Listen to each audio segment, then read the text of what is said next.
Recording. Somehow I'm supposed to be making announcements. So can you hear me? Yes. Okay, great. Yes. All right, so we have some events coming up. Of course, Jay will be introducing Betsy tonight, but after that, on the 17th, Tim Peterman is going to be talking to us about taking portraits, and he's actually with us tonight in person, for those of you who are here. And that's going to be in 2 Mondays from now. And then the Saturday after that, the 22nd, is our special Saturday event. Joe Cornish from the UK is going to be presenting to us. Obviously, he's not coming here from the UK. He's going to be presenting over Zoom at 10 o'clock in the morning on Saturday. And you can either watch it from home or you can come and watch it here. And after that, Vince is going to lead us on a photo walk around Reading. He said it'll take about 2 hours. We'll start from here, and it's all described in the newsletter where we're going to go. And so you have to bring your camera along with you, and we'll do that on that Saturday. And then coming up the 1st and the 15th of March is our Introduction to Digital Photography workshops. It's part 1 and part 2. And those are both Saturdays from 9 to 3. We have some flyers here. If you're here in the room, grab a couple of flyers and take them along with you. Take them to places where people might see it and know about our workshops, because they're really great. And so that's what's coming up here. Does anyone else here have something to tell us about? Oh, our president. Go ahead, Bob. Which I'm not anymore. Ken gave me an email. He had a heart attack over the weekend. He had some operations. He's feeling 100% better. Now that he's getting blood flow to his heart. He's back home. He's resting. And that's why he's not logged in this evening. Okay. But he sounds a lot better than he was in the middle of last week, right? So he's home. He's still taking phone calls and some emails, and we keep telling him, don't. We're okay. But he's still handling some of the financial stuff at home. Okay. He said his phone and his wife are his constant companions right now. So he's home and he's recuperating. Another thing is, you will, and check this in the newsletter, Vince is gathering new images for our project, our healthcare facility project. We sell some rights to some photographs, and that's how we've been making money the last couple of years. But our catalog has become a little bit weak. So we're trying to build that up again. So look for that in the next newsletter. Well, actually this newsletter, and more information to come on that too. Okay. Those are the main things that we want to talk about. So if you know Ken, give him some good thoughts and prayers, and send him a get well card or something like that. Right. Maybe share with us his address. Oh, okay. All right. So I'm going to hand it over to Jay and Betsy. I can't wait. And I'm going to mute us here, and everyone out there, if you mute yourself, just Betsy is going to be the speaker. Jay, go ahead, take it from there. Everybody, tonight Wilson is our special guest. She will be sharing a different point of view. I'm going to tell you a little bit about Betsy. Betsy began learning photography after retiring from a career as a newspaper publisher. Her husband, Jim, gave her his hand-me-down camera a lot of encouragement, and he now claims he created a monster. I think he created a master photographer. Her passion for photography includes a wide variety of types of photography, including macro, landscape, and nature photography. In addition to being honored as Photographer of the Year award at the Chester County Camera Club in Pennsylvania, she has received numerous recognitions for her artistic photography, including a silver medal awarded at the Wilmington International Exhibition of Photography and first place award in photography at the Philadelphia Flower Show. Betsy has given numerous presentations for camera clubs around the country. You can see more of her images at Betsy and Jim's website, www.letscapturethemoment.com. For those of you that have come out tonight, you are in for a treat. Betsy is a very, very special photographer and very gifted, and you're going to get a lot of great ideas tonight. The other thing I want to say is go back in our archives with videos from previous speakers, and you'll also find previous presentations that Betsy did, which are phenomenal. All right, Betsy, it's all yours. Well, thank you. Thank you so much for that. Share screen.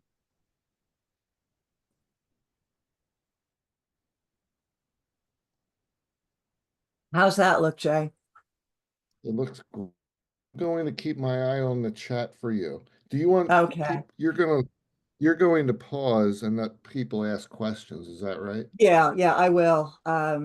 So yeah, first off, thank you for inviting me to speak again. I've done it a few times, and my husband Jim, of course, is active in Chester County Camera Club, and we try to be active as much as possible in the Berks Club as well.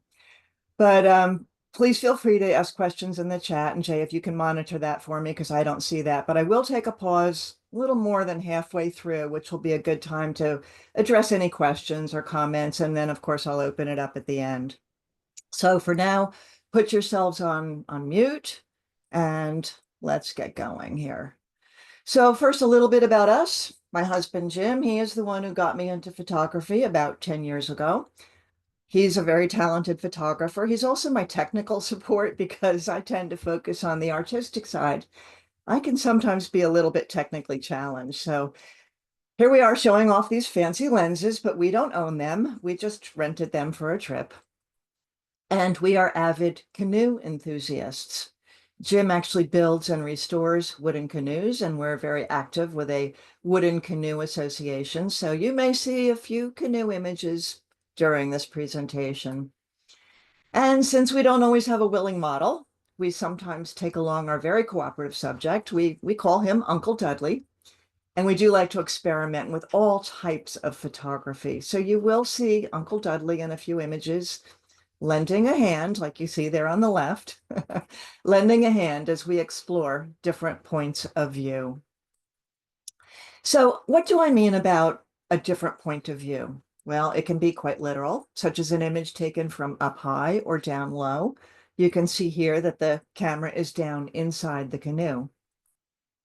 Or with a different lens, which can add quite a different look and feel to an image. Or by changing your aperture or compressing a scene. Or maybe it's using an artistic element like shadows or reflections.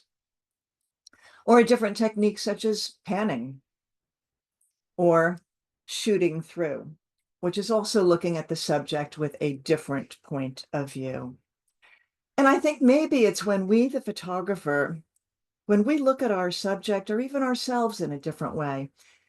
And I want my photographs to look different than those we see every day taken by so many photographers. So here are some of the techniques and concepts that I will cover. I'm going to talk a little bit about shadows and reflections, different perspectives and unusual angles, different lenses. Focus stacking is fun. Few different types of shoot-through photography. Something I call time bending, maybe something that warps space a little or distorts reality. Unusual subjects, including wabi-sabi, and a project I give myself, how many ways can I shoot the same subject? And I will, throughout the presentation, I'll sprinkle some post-processing tricks, and I will wrap up with a challenge to photograph a concept.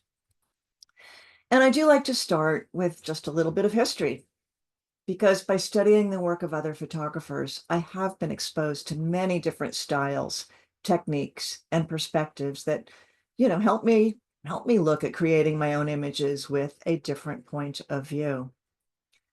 A good photograph is knowing where to stand. Of course, Ansel Adams, the master of finding that perfect point of view. So he really paid attention to the composition of the elements in his images. Here he used foreground elements to create a sense of depth, and it invites the viewer to kind of move through the scene. So it's funny, I was just reading a bit about him, and he said that he actually set up his camera on the rooftop platform of his car, which enabled him to get a good view over the boulders. So I thought that was kind of interesting. Moonrise over Hernandez, one of his most famous images, but the original didn't look quite like this. So it's pretty well known that Ansel Adams spent probably half his time in the darkroom making tonal adjustments to images. So here he is with two versions of Moonrise over Hernandez, and the one on the left, straight from the camera, one on the right is after Ansel worked his darkroom magic, much more dramatic. He said, dodging and burning are steps to take care of mistakes God made in establishing tonal relationships. So I learned from Ansel Adams that processing is just as important as the photo taking and shouldn't be looked down upon. So I know many photographers strive to get the image just right when they push that shutter. And I admire those that can do that, but I do take a different point of view because I really enjoy working magic on an image in post-processing. Edward Weston, Cabbage Leaf is one of Edward Weston's most well-known works. And I love his point of view.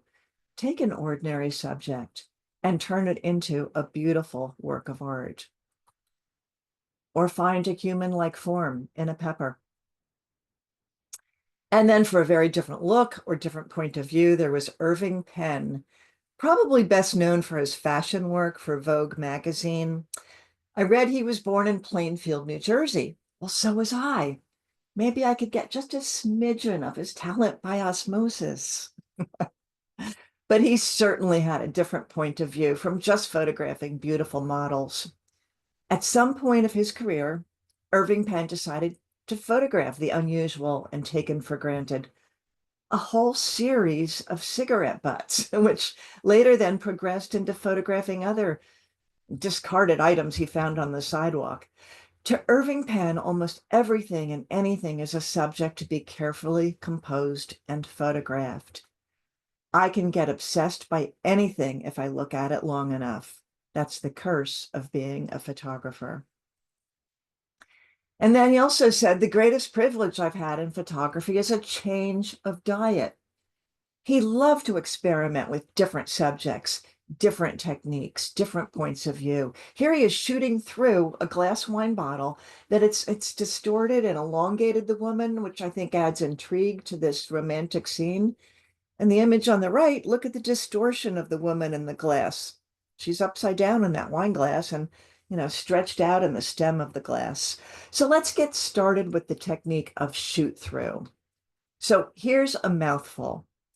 Shoot through can refer to your subject being partially covered by an out of focus element that creates sort of a fuzzy foreground to your subject, or it can refer to shooting through a transparent or semi-transparent element like a window.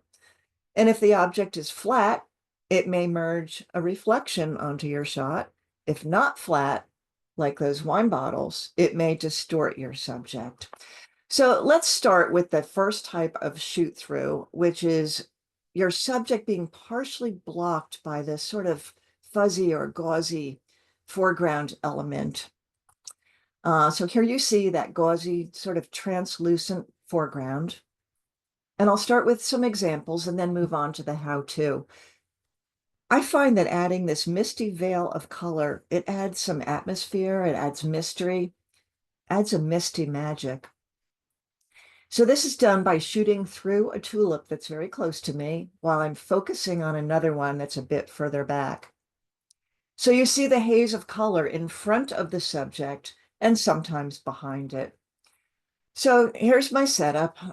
This is a plant attached to a gorilla pod, and these are Rose of Sharon flowers from my garden. And here's my camera is right over here on the right.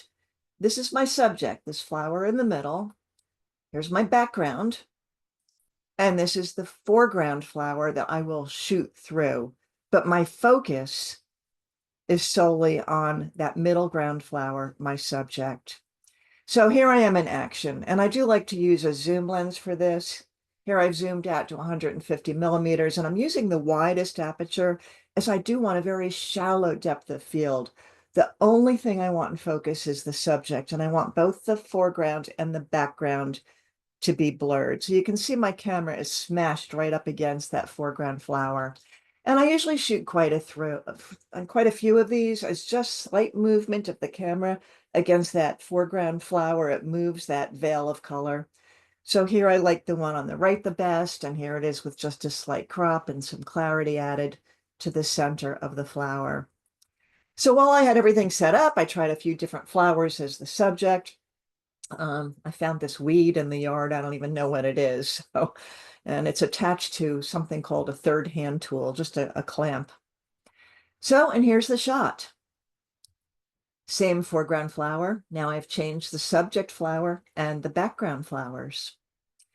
But it doesn't have to be flowers. So here I am at Steel Stacks. I'm sure most of you have been there. And I'm focusing on this area back here of rivets and rust.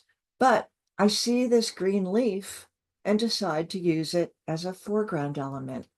So here's a shot of just the structure. And here it is when shooting through the green leaves. You know, you may like the first one better or this one. It doesn't matter. That's up to you. I tried some other things to shoot through. This portrait of our daughter is shot through a lace tablecloth. And a few more examples. Hopefully you'll get some ideas of things you might want to try. Here, I like this lonely leaf. I think it looks like quite a misfit in this sea of pastel softness. And here's a friend of mine at a field of spring crocuses. And this is the perfect place to try this because you can see she's down at the level of the flowers, but she's got lots of flowers to choose for her foreground flowers and her subject flowers.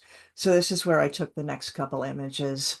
And sometimes the haze covers most everything, but by moving just ever so slightly, you can capture just a slice of focus on the highlight of the flower. And then I was rewarded when this little ant came in and did a dance for me. So the second type of shoot through, basically I interpret this as shooting through a flat surface like a window, which may or may not include a reflection. So there's some fun store windows in New Hope. Maybe some of you have been to this right on the corner in New Hope. So I'm shooting through the window, but the window surface includes some reflections that merge into the image. So notice the electric cables and the cars and the person on the bicycle. Those are reflections. Here's the same window from a different angle. You know, it's a bit confusing, but you can tell the building is the reflection as the Dunkin' Donuts there is backwards. This looks like a double exposure, but it's not. This one actually reminds me more of those original series of shoot-throughs as it incorporates this subtle reflection that merges with the subject, and I think it just adds some compositional interest. This one includes a reflection. You can see the car on the top left, but it also includes some shoot-through texture of frost on the window at the bottom right. So, and there's a lot going on in this image. I like this little surprise up here of this man pushing a baby stroller. And here, what's inside the window and reflected in the window, I think they kind of equally fight for attention and kind of play with your brain. Like, what the heck are we looking at? Sort of an optical illusion. So this was shot through the window of a taxi in Cuba. Those classic old cars, they're sometimes held together with duct tape. The one we were in, the windshield wipers didn't work. So the water on the windshield provided a surreal texture. And this one going over the Ben Franklin Bridge, again through the car windshield. And this was in a hotel lobby. I was not expecting to find a photograph there. But when I saw the texture of the condensation on this glass water cooler in the lobby that was filled with fruit, I really liked it. So the people in the lobby, they thought I was nuts. I'm on the floor taking pictures of this water cooler, but I thought it was worth it. Other surfaces to shoot through. this is our shower door, and it has this really cool pattern of leaves textured into the glass. I think I'll try to shoot through it. Well, here's our willing model, Uncle Dudley. I've covered the toilet with a black backdrop.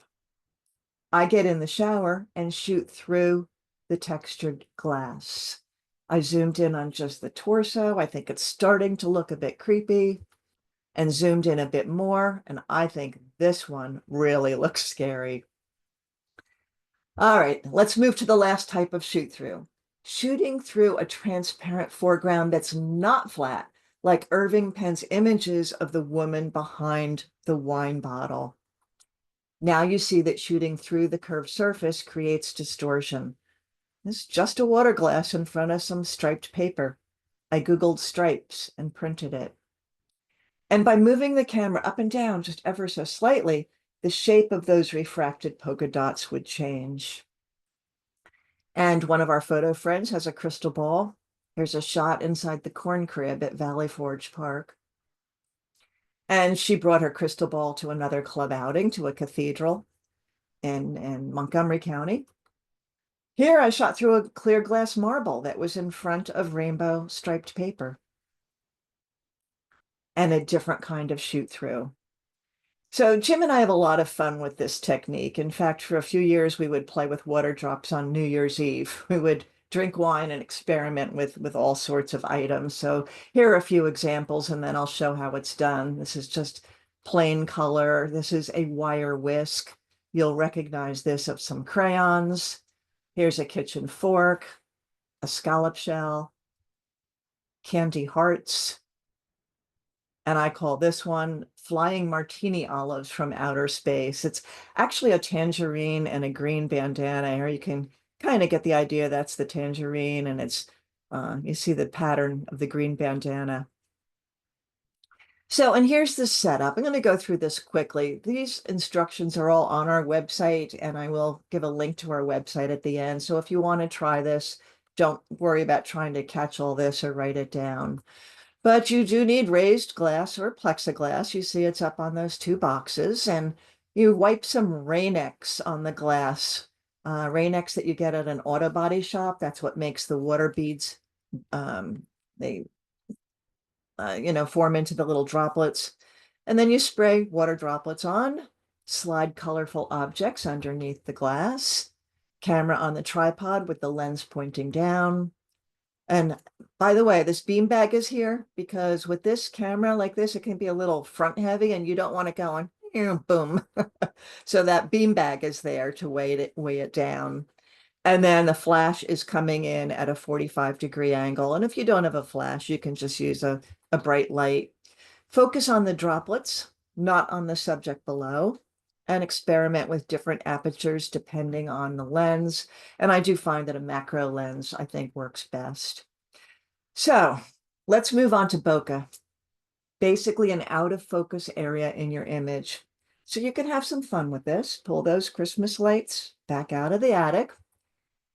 The size and sharpness of bokeh lights changes depending on a few things, on how far the camera is from the subject, how far the subject is from the lights.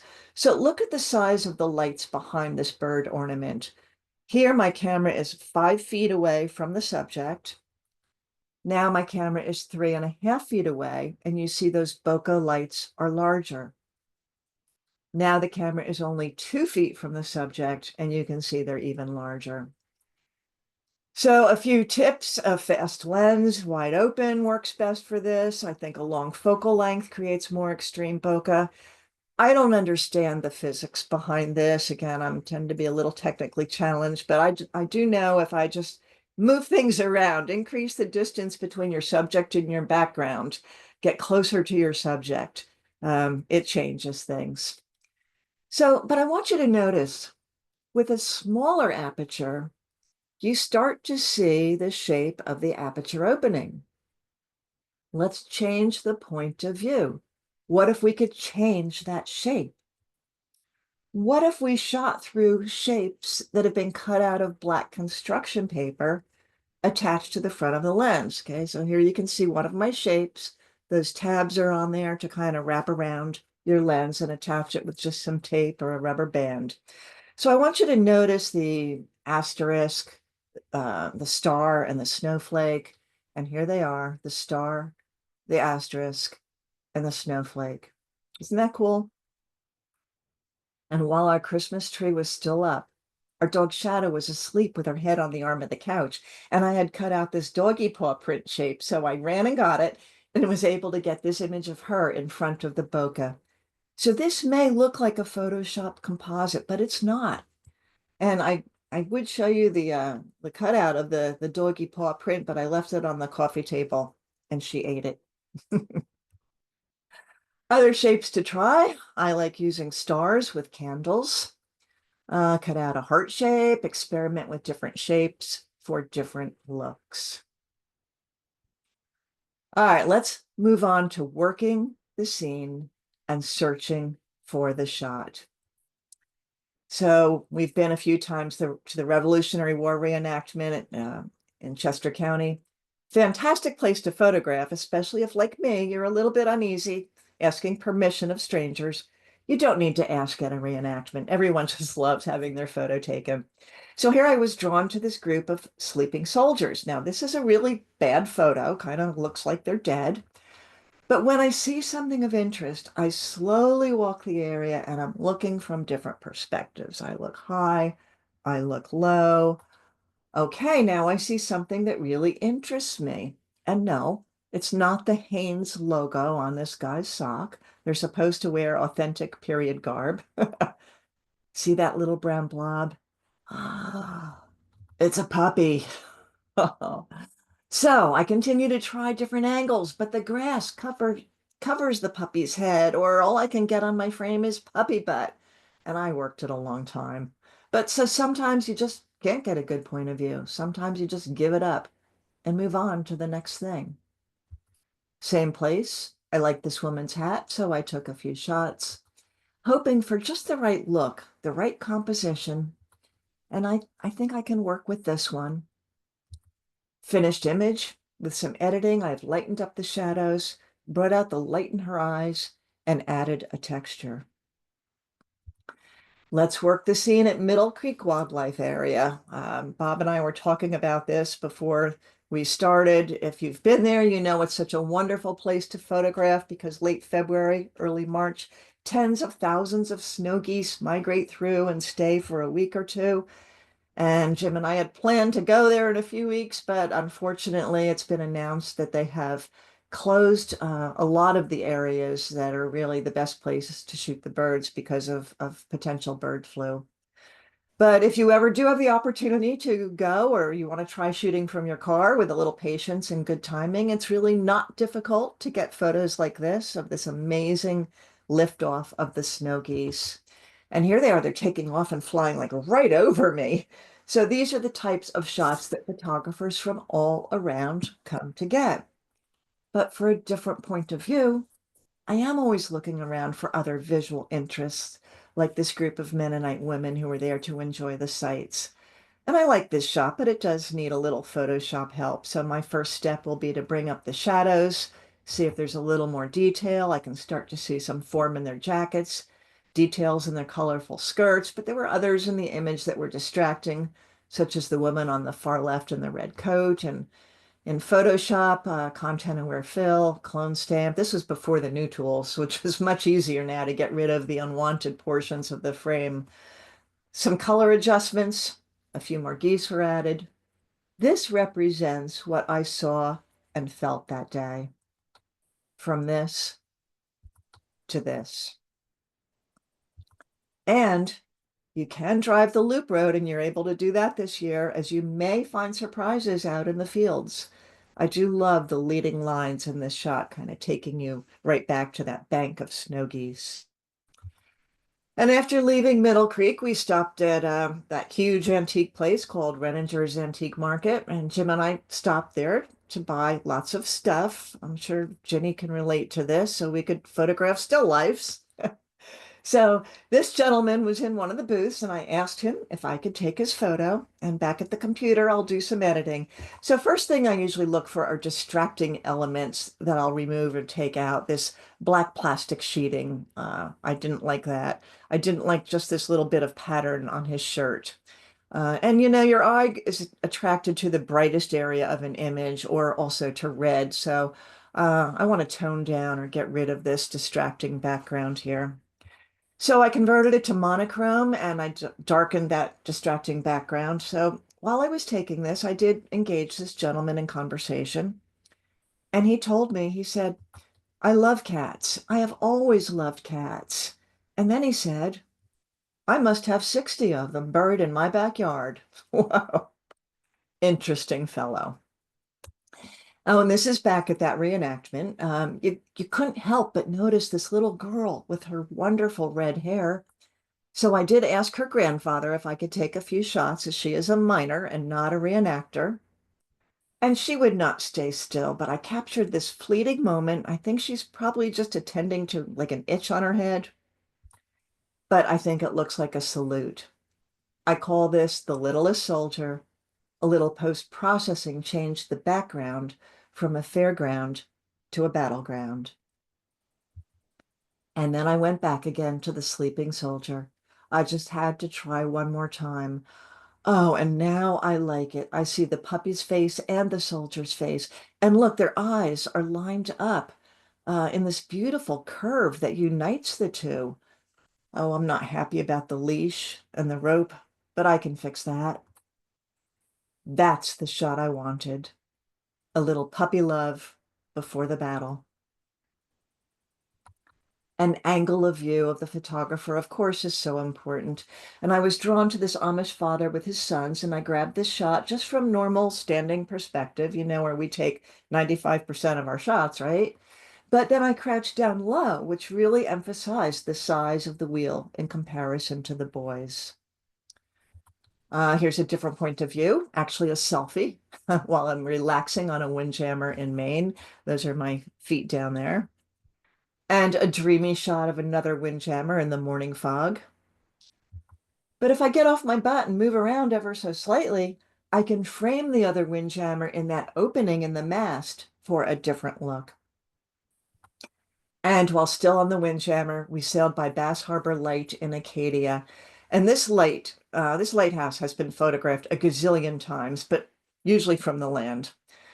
I quickly positioned myself to get a shot through the ship's wheel, and I'm pretty confident that I have a shot of the lighthouse that nobody else has. Pretty much a straight-on shot, looking slightly up at the Brooklyn Bridge. Now I'm looking up higher, and I've tilted the camera to create a diagonal composition, much more angular and interesting, I think. And straight up with a wide-angle lens on Wall Street.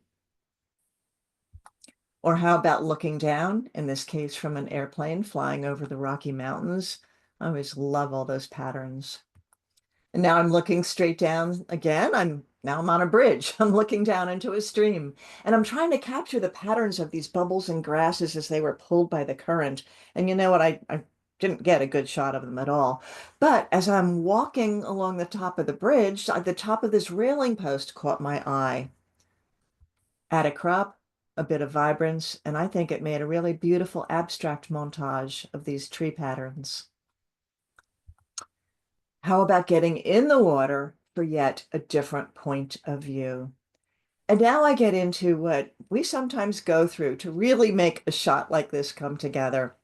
Jim and I go to a gathering of wooden canoe enthusiasts in the Adirondacks every year, and Jim had this vision for this shot. He asked our friend Ken to meet us out on the lake with his wood canvas canoe at 5:30 a.m. 5:30 a.m. We're supposed to be on vacation. But that early, you have to get out early because there is often a mist on the lake during sunrise. And Jim envisioned the shot from a low angle. So he had to go in the lake at 5:30 in the morning when it was 45 degrees out. So I'm walking out to witness this. I'm carrying a towel for Jim when he comes out of the cold water. And I see that the almost full moon is still visible in the early morning light. So I grabbed a few shots of the moon, thinking I may want to add it to one of our misty sunrise shots. And I realized, oh, I better also shoot the reflection in the water. And I took a few shots, as you never know what you're going to get with a reflection in moving water. I like this one on the right a little bit better. And so Jim is getting out deeper in the water so he can get that low angle, and he is taking many shots. He took about 100 images, hoping to get just the right capture. And this is the one he went with, straight out of camera, with a beautiful low angle.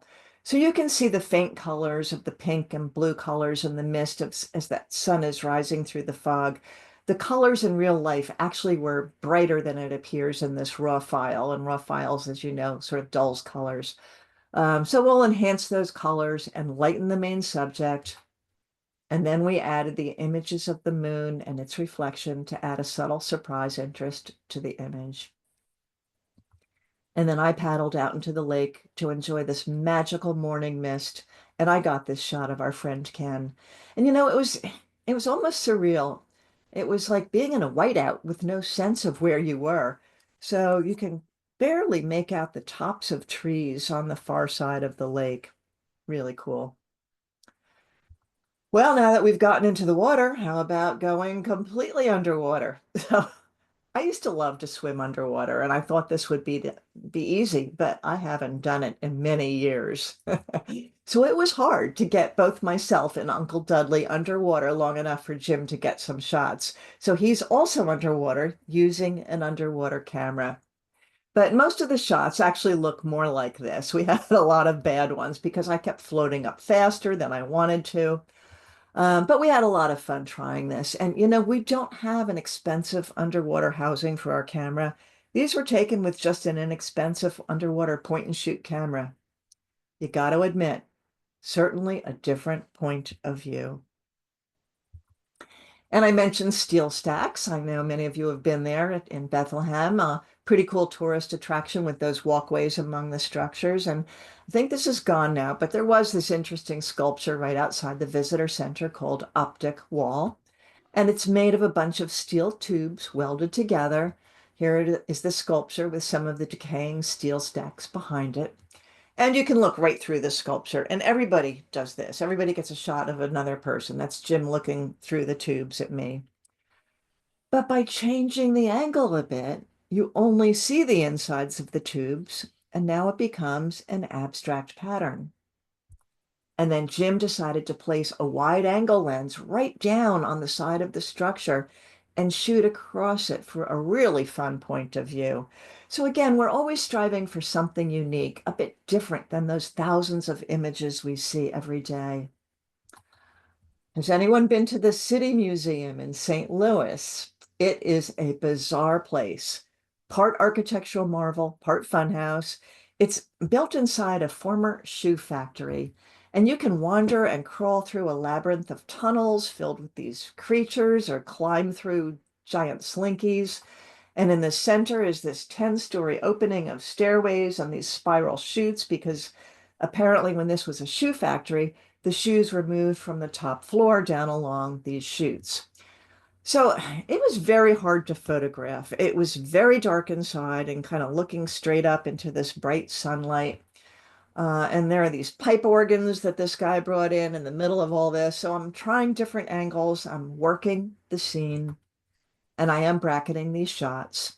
Some of the exposures were 5 seconds or even longer.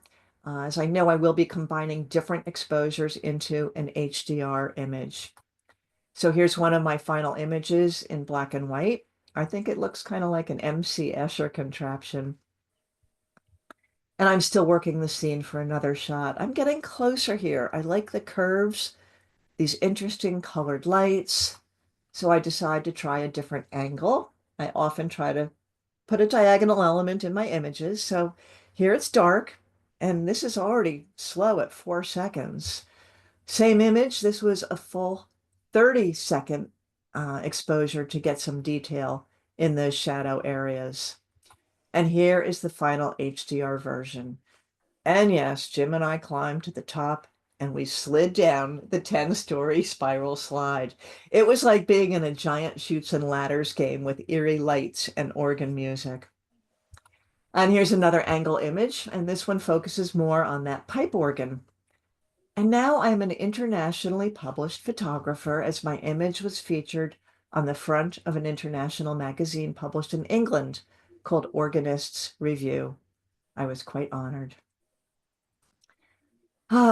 So looking at things really, really close up, certainly a different point of view, maybe a bug's eye view. When I began my photographic journey a little more than 10 years ago, I knew nothing about photography. And I had stumbled on some images by a macro photographer named Mike Moats. I know some of you know of his work. I was blown away. I was memorized with his images. And then I found out he would be giving a workshop nearby, hosted by the Berks Photo Society. So I signed up. So the next few images are from that workshop. And he shared all the basics needed to get a good image. He brought all sorts of fun stuff to photograph, like these clock gears. That workshop had a huge impact, and I left energized and motivated to really delve into photography. I actually left with a newfound passion. So I thank Mike Moats and I thank the Berks Photo Society for really jump-starting me on this path, because a whole new point of view had opened up for me, that of close-up and macro photography. And one of the things Mike taught us was to shoot straight down on your subject. It not only creates a pleasing composition, but it does help with getting everything in focus when it's at the same level to your camera lens. And your options for subjects for close-up photography are endless. I did take inspiration from Edward Weston, and I started photographing food. You'll recognize this is a head of cabbage cut in half, but look at those amazing patterns and twists and turns. And this is some Swiss chard placed on a light box. I love those colorful stems. Patterns in a leaf. I think this has a similar look to Edward Weston's cabbage image. And I have lots of images of fruit that I include in my presentation on still life. And this is actually a bowl of chili. Was yesterday's leftover in the fridge with a saran wrap on top. I pulled it out of the fridge, and the condensation under the saran wrap created these really cool bubbles. So lunch had to wait. I ran and got the macro lens. And with extreme close-up, we can see things we have never noticed before. I mean, hey, this looks like some creepy figure in a horror movie, right? Well, now it's placed inside a stately building. And that person is actually sitting. You can see maybe the knees there, sitting on a chair. Now you will never look at the backside of an American penny the same way again. Who knew that is Abraham Lincoln sitting atop the chair in the Lincoln Memorial? And what fun to put on a macro lens and get out in nature. Getting close and filling the frame results in dramatic compositions. Again, I intentionally shot this morning glory on a diagonal, and I was pleased to capture those tiny water droplets. And with a little patience and some lucky timing, you can capture fun images of insects. You can even see the reflection of the pink flower in the eye. And I like how you can see the pollen stuck to the side of his leg. A purple anemone at Longwood Gardens, and this little fly came along and posed for me. And a different view, looking straight down into the center and filling the frame. And I just put these two in to pay a little homage to Ginny. This was very much inspired by Ginny Lodge. I have been working on trying to get a few decent shots of frozen bubbles for a few years now. Finally getting some success after she gave me some tips on how to do this. And if you line up a soap bubble right in front of the rising sun, it makes for quite a dramatic image, don't you think? And I especially love to practice focus stacking with dewdrops. Whenever there's a morning after a rain and the moisture in the air forms these beautiful droplets, I love to go out and see what I can find. and with just the right positioning, you can actually get the refracted image of the flower behind the droplets. So here, many milkweed seed pods, these things were laying on the ground covered in these beautiful tiny droplets, but I didn't even notice them until I kind of sat down in a field. I often wear rain pants and knee pads so I don't have to worry about getting wet or muddy. But for a more controlled environment, you can do this at home. I found a tendril growing on a squash vine, and I posed it in front of a zinnia. So here you see the zinnia refracted in the water droplets. So let's take a look at how this is done. So this was created by taking many shots of the same subject, and I'll do my best to focus on an area. I do this handheld, and then just slightly move closer and further away and take many images. They're not lined up. I'm moving. Oftentimes the wind is moving the subject. So notice these 8 images. Most of each one of them is totally out of focus. And notice how they jump around. This one jumped to the left. This one's more to the right. But in each image, a portion is in focus. And then I bring them all together in Photoshop. And this can sometimes take a few minutes to process, but it's really quite simple. You open them as layers in Photoshop and just a few steps. Select all layers, edit auto align layers. Remember, it kind of jumped around. Photoshop magically lines them up. Doesn't always work, but in many cases it does. One more step. Edit auto blend layers. And that tells Photoshop, just pick the area that's in focus from each image. So the final image, it's a mashup of all the areas that were in focus from all the images. Okay, so we are past the halfway mark here. So let me take a pause here and at least get a drink of water and see if there are any questions or comments. So, Jay, you can let me know if there's anything in the chat or in the room if you want to probably run up to the microphone, I guess, to ask a question. Anybody have any questions? I have one question. Feel free to speak Sure. up, everybody. I have one question. Where was the shoe factory? In St. Louis. Okay. That was If you neat. ever visit St. Louis, it's I had on the slide what it was called. Now I'm trying to think what the name of the museum is. Well, anyway, just Google Strange Museum in St. Louis, you'll find it in a former shoe factory. It's a really It's the yeah. city museum. The City Museum. Thank you. Have you been there? Whoever said that? Someone knows. Someone may have been there. Yeah, I was with you. Okay. Oh, that's Jim. That's Jim, the City Museum. Thank you, Jim. All right. Anything else? Any other questions? You want me just to continue, Jay? Yeah, are you using a cell phone for any of your images? Just curious. I'm using a cell phone more and more today. I don't think any in this presentation are with a cell phone, but I was afraid of it. I still don't understand it all that well, but I am using it more, so I'm getting better with it. It obviously takes incredible pictures. Yeah, it has lots of versatility and I believe it has great close-up capability too. Yeah, yeah, it does. I actually tried those frozen soap bubbles with it, but I found the macro lens does work better. So, Anybody okay, else have any questions? anything else? All right, go ahead. I'll continue. Fisheye lens. When I first got a fisheye lens, I looked at it as just sort of a novelty. Maybe a lens that makes people's noses look really big. But the more I studied other people's images, the more I started to experiment with it, and I certainly started to look at this lens with a different point of view. So this was shot with a normal lens, not a fisheye. Many of you will recognize this, of course, not far from you, not far from me at Hopewell Furnace. And I like to get traditional shots like this, but then I try for something unique. So I put on a fisheye lens and I got down low in the grass for a unique perspective. And then that leaf there, I moved it. Finished image. I love the detail you can get with a fisheye lens.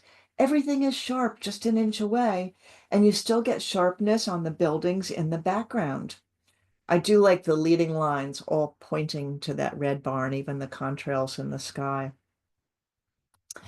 Flight 93 National Memorial in Shanksville, Pennsylvania. Those of you who have been there, you'll agree it's a very emotional experience, but beautifully done. This image is of the Tower of Voices, and it does hold 40 wind chimes representing the 40 passengers and crew members that died, of course, when they heroically charged the hijackers.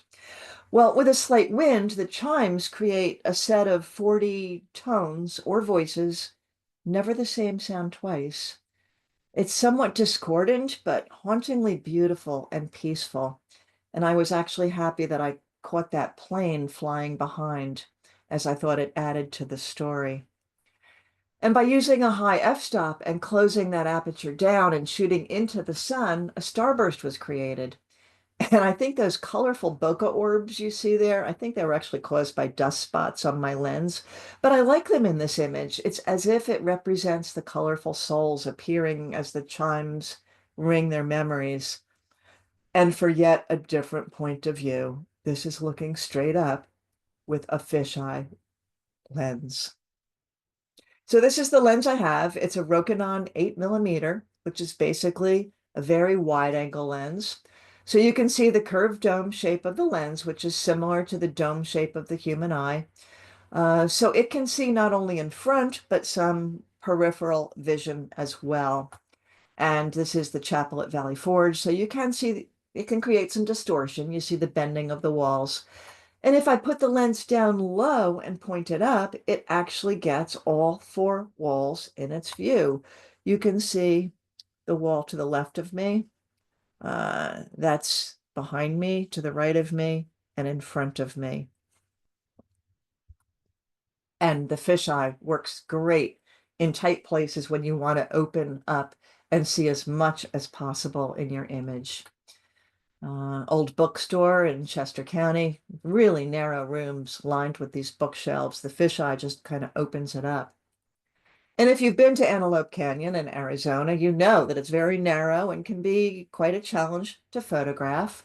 So these were both shot at 18mm focal length, which is pretty wide angle, but I wanted to go even wider to really show off those amazing curves. So I shot this with the fisheye lens, which really allowed me to capture just more of that amazing structure. So when you see Jim has his tripod, we were there a few years back and we understand they no longer allow tripods, which is a shame as it's dark in there and you really need a tripod. But here's my image once I got Jim to move out of my frame. And I really like the look when the camera is placed right down on the floor. And the floor actually becomes a strong foreground element that kind of guides your eye right from the front to the back. And there is this statue of Marilyn Monroe in her iconic pose. This is at the Grounds for Sculpture in New Jersey. How's this for a different point of view? I put on the fisheye and got down on the floor. Now I have to give Jim credit. It was his idea, but he was too embarrassed to get on the floor and look up her skirt with his camera. So I did it. And these yellow flowers, they're tiny, but the distortion of the fisheye makes them look huge. This was taken in Maine at Pemaquid Lighthouse, another very popular lighthouse for photographers. But for a different point of view, the seagull feather is the subject, and the lighthouse just a background accent. Place the camera on the ground inside a field of tulips looking up. Not a fisheye. This is Laurel Hill Cemetery in Philadelphia, wonderful place to photograph, and Jim and I have been there many times. But for me, this is a perfect place to bring along the fisheye, specifically to get a different point of view. And this is almost never done standing up. I'm lying on the ground to get this leaf as my foreground object. So you can see how wet everything is, and I'm wearing my rain pants because I know I'm going to wind up laying in the grass somewhere. This giant leaf was creeping along a rock wall, kind of looks to me like a hand trying to escape the cemetery. And on this one, I just set the camera down on the ground and pointed it up towards this ivy-covered tree. I'm just kind of going click, click, click, click, click. I didn't know what this image was going to look like. I just kept moving the camera slightly and I took lots of shots. And here's the original image on the left, straight out of camera. So all I did is I just lightened the shadow areas. And remember I said it has that peripheral vision. I had to remove the gravestones from the corner here. Here's the spiral staircase inside Philadelphia City Hall. And this was taken with an 18mm lens. But the fisheye lens captures even more of those beautiful railings. Now, this is inside the courtyard at City Hall, and with the fisheye on the ground pointing up, the viewer is surrounded by all four sides of the courtyard, while this musician was serenading us playing a flute. And I said I like to get down low and pick a foreground subject while using the fisheye lens. So here I am at the graffiti pier in Philadelphia, another place that I don't think you can go to anymore right now since part of it fell into the water. But this image was taken by my friend Sven, and I have my camera very close to this can of spray paint. And you see my tripod next to me? Looks like I'm not using it, right? Well, I do use it. I call it my standy uppy. When I get down low with a backpack on my back, I grab onto it. That's how I get back up. But here is the shot I was taking for a different point of view. I am making the can of spray paint the main player to kind of tell the story of the ever-changing graffiti that takes place here. And there is Sven taking that picture of me. So we were actually taking a picture of each other at the same time. And some more graffiti in an old abandoned trolley tunnel in Philadelphia that has these really cool vaulted brick arches. Now, that's pretty scary. I laid on the floor with the fisheye pointing straight up and asked my camera buddies to gather round. So, okay, I will add a few images with big noses like this one that Jim took, and I did my own. I just really enjoy the bizarre and whimsical perspective you can get. And yeah, of course, we had to make our own goofy images. So let's transition to shadows and reflections. This is easy. You don't need any fancy lenses. You don't need Photoshop. Shadows, they can transform an ordinary staircase into modern art. Just some curved steps, but what a difference it makes with these magical shadows. Wrought iron chairs at Longwood Gardens.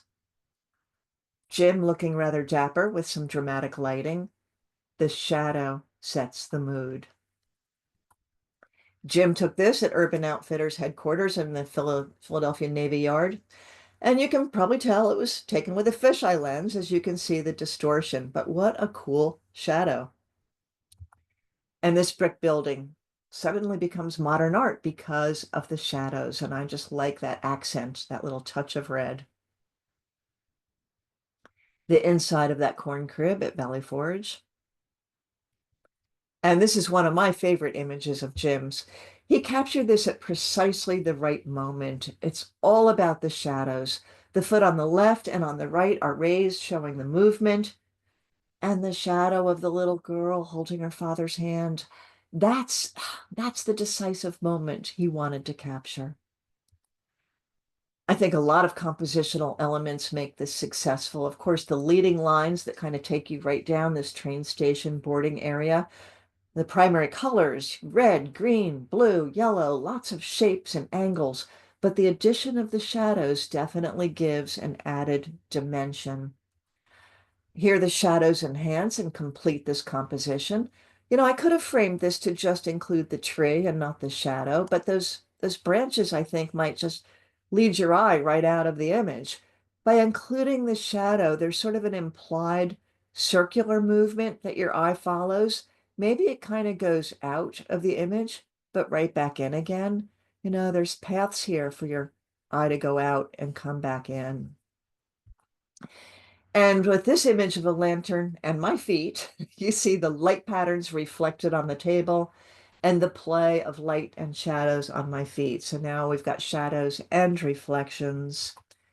Here, the shadows in the shallow sand shows form. The reflection of the sunrise in the shallow waves provides drama. And there towards the back, you see that little silhouette of the man facing the sunrise provides impact. Let's transition from shadows to reflections. Another sunrise shot, this one of majestic pines reflected in a lake covered with a morning mist. So reflections can be quite literal, just a mirror of your subject. Jim built this wood strip canoe for our daughter Alex, and the magical reflection of those autumn trees, I think, create a dreamy scene. And taking pictures from a canoe can provide a unique point of view. A beautiful scene on its own, the Jessup Path in Acadia, but I actually laid down in a puddle to get this reflection after a rain. Again, this is a realistic reflection or a mirror image of the subject. But a reflection can take a more abstract point of view, like these reflections of the remnants of a pier during sunrise. This water was calm. Jim tossed a pebble to create the ripples. Or it can be something completely abstract, completely distorting the subject, or very abstract interpretation of a windjammer. So photographing water it's a great way to capture reflections, but so are windows. And how often have we been told that you can't get a good image in the middle of the day with bright sunlight? Well, that's the perfect time for both shadows and reflections. Cloud reflections in windows. Philadelphia Navy Yard has lots of glass buildings that are great to get shots like this. This is a building at Ground Zero in New York City, and this was taken just a few months after the tragedy. The swirling clouds, both in the sky and reflected in the building, represent the chaos of emotions one feels when visiting this place. And the flag at half-mast, I like how it's reaching up to those clouds. Also at Ground Zero, taken years later, and a reflection in a different surface. The names of the victims of 9/11 inscribed in the bronze panels of the reflecting pools that are on the original site of the Twin Towers. So you see a reflection of the new Freedom Tower, and the image is a somber reflection of what took place. Not quite New York City, but it could be. I do like to experiment with reflections in still lifes by using black plexiglass. Jim has a small collection of antique cameras. Again, the reflection is on black plexiglass, which we just got from Amazon. And this, of course, a reflection in a mirror, but her expression seems to me like she is reflecting about some deep thoughts. And I'll wrap up reflections with this image of Jim enjoying the sunset solitude. All right, time bending. Maybe something that warps space a little or distorts reality. I really enjoy photographing motion and experimenting with ways to manipulate it. So this, of course, is a fast shutter speed shot of those snow geese at Middle Creek to freeze the action. But this is what I mean about time bending. By using a slower shutter speed, the movement is captured over a longer period of time. And I love this capture by Jim. It is one of those snow geese at Middle Creek. So maybe you could do this from a car. And here's one that I did, again, with a slow shutter speed. I think this almost has a dreamy or ghostly look to it. And here's one more from our visit with the snow geese. For this one, I've captured the motion of the pattern of flight of snow geese. So this is actually about 30 images taking in succession in burst mode. I'm standing still, just going click, click, click, click, click, click, click, click, click, and then blended them together in Photoshop. And I really like this one as the pattern formed by the birds in flight. To me, it almost looks like a bird in flight. A street scene with a long shutter speed. People in motion take on ghost-like qualities. Or stretch out time with long exposure to capture light trails from headlights and taillights. And panning, of course, it's one of my favorite ways to create the illusion of time bending or a bit of abstract warping of reality. You know, just tilt your camera up or down using a longer shutter speed, maybe 1/15th, 1/20th of a second. And I love panning. I like to just plop down on the ground and play with this technique. I just like sort of this abstract movement effect that you get. And here's a little Photoshop trick to create a similar result. I started with a normal shot of birch trees. And in this case, I added the blur in Photoshop. But this is different than the panning blurs that I just showed before because I wanted to add some of the bark texture back. Okay, there's with a little bit of bark texture, no bark texture. Okay, and here in the final image, you see just a hint of the texture on the bark. This was done by bringing both images into Photoshop as layers and just brushing a bit of the texture from one image onto the other. Another one, this time I brushed in a bit more of the texture of the trees and some of the grasses in the foreground. And a real challenge is to pan moving subjects like cars or cyclists. The velodrome in Pennsylvania, these cyclists were very close to the camera, so the panning had to take place really quickly.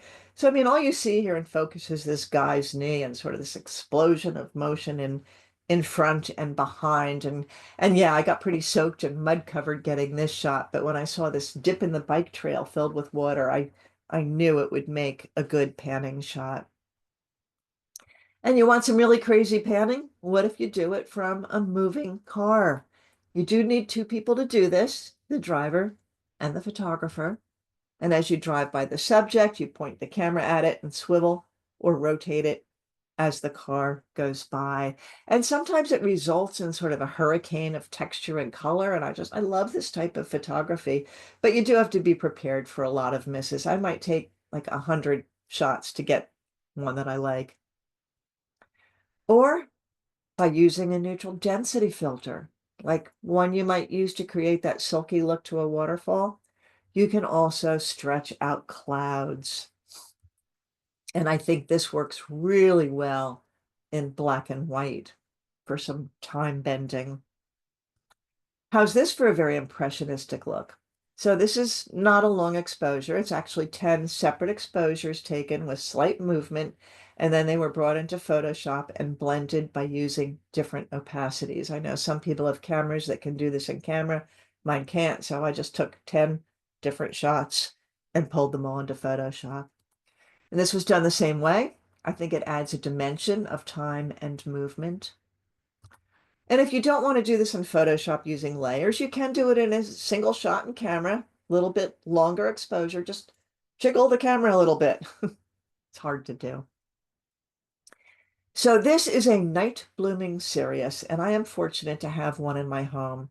It's a rather ugly plant most of the year. It's big and gangly, but a few times each summer, it creates this amazing flower for just one night, sometimes called the Queen of the Night.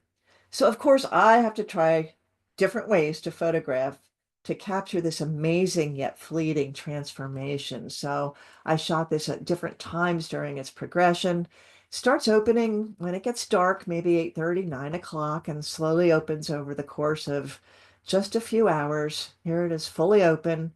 I wind up going to bed, and this is what it looks like the next morning. This flower will never bloom again. So I thought, let me put them all together to show that progression in time, just for a different look. And then I thought, oh, let's try a time lapse. So this is something we had never done before. Jim and I kind of watched a few videos. Hopefully the bandwidth is showing this. So, and I want to show this one more time here because we had this set up, the camera on a tripod to take a shot every minute. And our dog Shadow walked through the room. And watch it, it's going to jump to the left. Boom, there it goes. That's when Shadow walked in the room and knocked the tripod.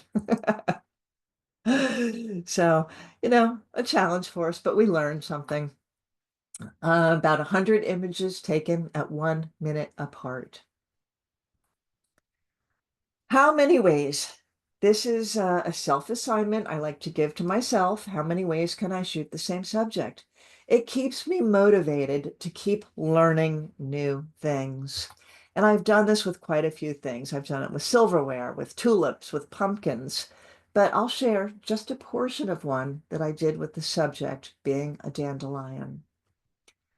Different stages of its life before it blossoms and on its way out, or positioned like a family in a group hug. How about putting them on a flatbed scanner to capture the illusion of seed pods drifting away?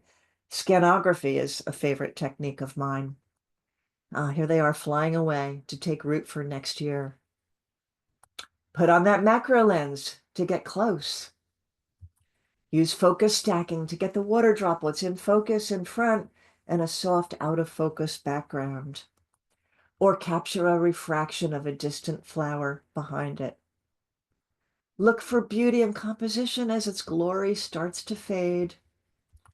Capture it in its state of death, decay, sometimes called wabi-sabi. So wabi-sabi, it's a Japanese concept that it finds beauty, serenity in things that can be imperfect or maybe dead or in a state of decay. So remember Irving Penn and his images of cigarette butts? He was photographing wabi-sabi. And his quote, "That's the curse of being a photographer." I think that's the joy of being a photographer. So I'm out for a walk with the dog. I found this old beat up light bulb at the edge of a river and I carried it with me for the rest of the walk to bring it home and photograph it. I'm always bringing home junk. So here's a vulture egg I found in the woods behind our house, wabi-sabi. After breakfast trash, one person's trash is another person's treasure. Once upon a time, this was a new handcrafted leather seat inside a beautiful canoe. Now just tatters and peeling paint. But it was apparently a thing of beauty for the editor of the Wooden Canoe Journal as he chose this image for the cover of the magazine. I was yet again honored. More wabi-sabi, old rusty saw blades. And if you like to photograph junk, go to a junkyard. I don't know if any of you have been here. There's this really cool junkyard in South Jersey. It's full of old airplanes, trucks, all sorts of junk. Absolutely full of wabi-sabi. If you want to go, you have to go on a workshop. It's not open to the public. Richard Lewis is the photographer who runs the workshops. He's a really nice guy. But boy, beautiful lines, shapes, textures are everywhere. This is absolutely a photographer's playground. And you can move things around or bring your own props. For this one, I took off my glove and placed it where else? In the glove compartment. And there are a number of these white, sort of futuristic looking mannequins, and they get moved around all the time. I placed this one in front of these old rusty tanks, propane tanks, I think, like maybe it was born from one of these pods. And back at the computer, I was practicing with the new Photoshop selection tools, and I wound up placing cutouts of the white mannequin inside an image of the fuselage of one of the airplanes. So kind of creepy. I'm just experimenting. So you love rust and peeling paint? You will find a never-ending wonderland of fascinating, beautiful, rusty, colorful art creations, but what to do with them all?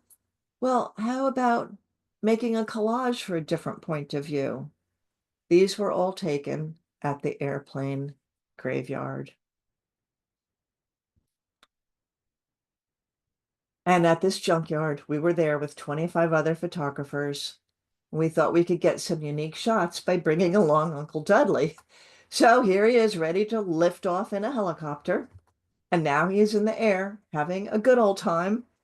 And Dudley had a blast. He was just running from one wreck to the next. He made a new friend. And he found this old bus and he wanted to go on a bus ride. He said, "Please, please, can I go on the bus?" Oh. So I asked Jim to help move him around the bus a bit so I could get him in some different positions.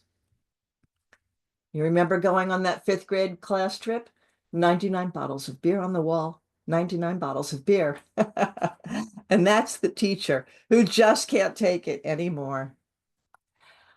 All right, I'll start to wrap up with what I find to be the most difficult challenge, and that's photographing a concept for a unique point of view. And I'll share a series of examples of images that started in our imagination and then we had to figure out how to create it. This pushes the boundaries of photo creativity. Every year, the Chester County Camera Club, of which Jim and I are also members, has a summer challenge, and each year it has a theme. A few years ago, the theme was song titles. There are 10 assigned song titles to illustrate, so kind of like a scavenger hunt. One of the assigned song titles was Summertime, and here is my interpretation. This was to illustrate the song by Adele, I Set Fire to the Rain. I wanted it to rain fire and rain water on me. The assignment was Somewhere Over the Rainbow. The dreams that you dare to dream really do come true. And then a few years ago, the theme was COVID related, isolation. Get it? Well, the assigned topics were really ambiguous, very much open to interpretation. I mean, how does one go about illustrating topics such as keep calm and carry on? Well, while sitting around a campfire and discussing these kind of murky topics, maybe with some alcoholic motivation, Jim and I embraced the concept and added our own twist to the challenge. Betsy would be featured in all Jim's images, and Jim would be in all of Betsy's. We could have the other one dress how we asked them to, pose how we asked them to, all within reason, of course. So the wheels started turning. And over the next few weeks, we visualized, we planned, and created our version of these topics. One of the assignments was happy hour, time for a quarantini. This was Jim's version. Here's my version of Jim, giving it quite a different look. Can tell what lens I used there, right? There's that fisheye. The assignment was the only nation I am visiting this summer is imagination. I went to the library and lugged home 40 pounds of travel books, shot with natural light. I had Jim pose with the bottom book on his head, 1,000 Places to See Before You Die. Then I took a separate shot of the stack of books and layered the two images together in Photoshop. I added some butterflies for some whimsical motion. All dressed up and nowhere to go. Well, I put an old silk top hat on Jim and had him take out the trash. His response was to have me dress up with pearls and white gloves to mow the lawn. And sort of a funny story. This is our neighbor's driveway, goes up the side of our property. So I'm out here looking like this, mowing the lawn, and I see their car start to come down their drive. So I quickly abandoned the lawnmower and ran into the garage. I was too embarrassed to have them see me mowing the lawn in high heels and pearls. All right, wake me up when we can travel again was the assignment. Well, Jim has the world's largest collection of maps. Doesn't matter that we always use a GPS or Google Maps. He insists on keeping a paper map of every place we have ever visited or maybe want to visit in the future. Notice the angle of view. I am down low to get that unique perspective. 2 more from our summer challenge, and we will wrap this up. Who knows how Jim came up with the idea for this one? Remember that toilet paper panic? And who rigs up a speed light on a light stand in their shower to throw a spotlight on the toilet? Jim does. Last one. When Jim told me I had to get in a trash can, I said, that's going over the line. Our trash cans are too stinky. So he went out and got a new non-stinky trash can at Home Depot. And when he set up the speed light during a test shot, we were amazed by this really cool reflective pattern that emulated out from the can. That was an added bonus. Now, how to get me in the trash can? Well, I didn't fit in like a normal crouching position with my feet in front of me. I had to put my feet up behind me with my knees down. We put a pillow on the bottom, and Jim lowered me into the trash can. So after he took the shot, we realized he could not lift me out of the trash can. And we thought, oh crap, what do we do? Do we have to call the rescue squad to get Betsy out of the trash can? So we finally figured out, let's just put some pillows down, gently tip the trash can over, and pull Betsy out of the trash can. So I had a few bruised shins, but the trash can didn't have any bruises, and Jim took it back to Home Depot the next day. So yeah, we all get a bit stir crazy while stuck at home for whatever reason, whether it's COVID, bad weather, smoke from wildfires. But there are so many photo techniques you can learn and try out at home. You don't need to travel. If you're feeling a bit rusty, get that camera out of the closet. Try something new. Don't be afraid to fail or fall down.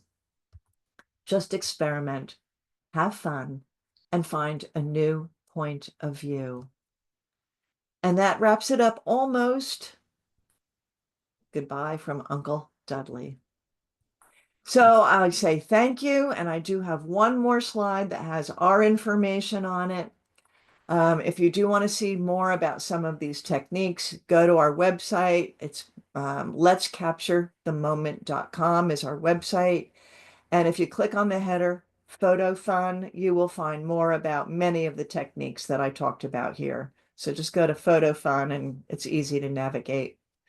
So my email address is up there also, bwilson1773. If you have any questions or comments after tonight, please feel free to email me as well. So with that, I thank you. I will stop sharing my screen. Please unmute yourselves, turn your video back on. Let me know your thoughts. Those of you in the audience there, please shout out some questions or comments. Okay, thank you. Jay, you're muted. I am. Oh, no, you're not. Okay. Totally amazing and very humbling at the same time. Thank you. Always Thank you. makes me realize how much I have to learn and how much I have to practice.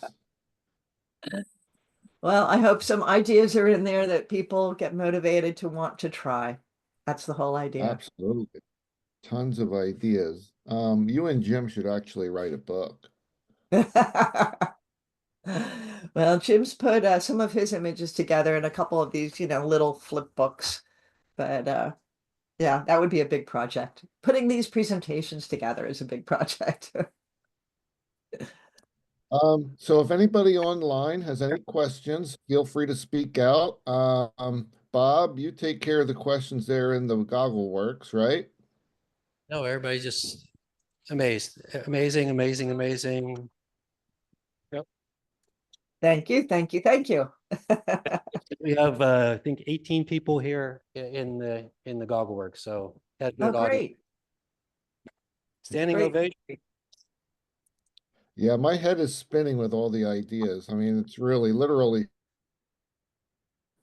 lots of things I want to try. I think that's one of the things that I actually love about photography. No matter how much you know, there's always something new to learn and try out. And that's what makes it fun. Well, I have a question for you there, Betsy, and I was really thrilled to see what you and your husband did as far as, like a photo scavenger hunt, where you just pick a topic and how creative and everything like that. So I thought that was amazing and kind of got the old creative juices flowing a little bit there too. I'd like to do that. And you're Tim, all right? There you go. Okay. And Tim, I gave a shout out to the Berks Photo Society for that workshop years ago, but I believe you were there as well. Were you? Was, yes. Yeah, yeah. And I remember, I got inspired by you at that workshop. And I know you do a lot with lighting and models and setup. So yeah, I hope to learn some more from you. Okay, I got to get here. It's not Bob. All right. Thank you, Betsy. Thanks. Yeah, that was the conferences you used to go to, wasn't it? Oh Yeah. yeah. I wish you guys would do that again. I thought they were great. Really How did. long ago? How long ago was that conference? Well, that was now probably 11 years or so. Maybe Tim knows. Betsy, I went to Mike a is few going to be one times. of our speakers this year. So Oh, Mike, that's, he's going to be one of our speakers coming up this year.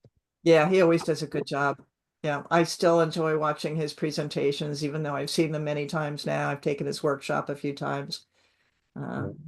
Early inspiration for me, definitely, and continues to be so. The wonderful world of Zoom. Yes. That's one bright spot of the pandemic. We get all Yes. people from around the world now. Yeah.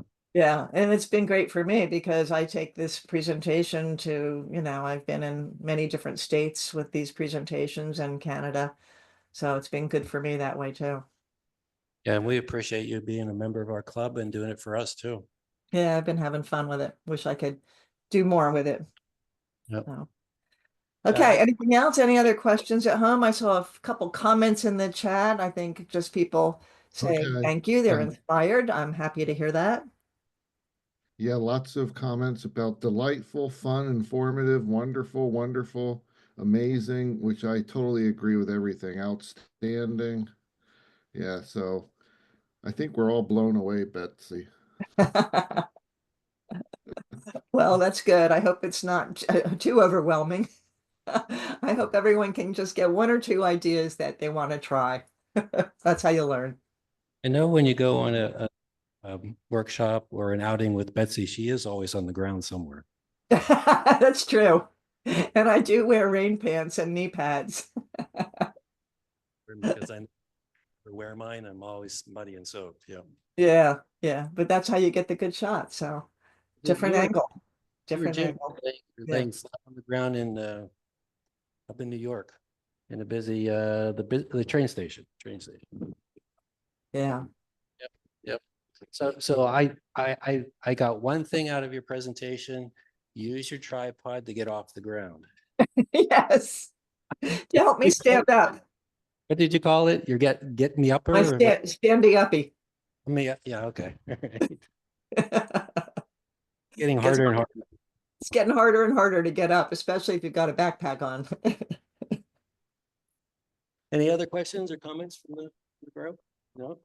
Everybody's smiling here, so That's good. we just to get home. We want to go home and get our cameras out now, right? Okay.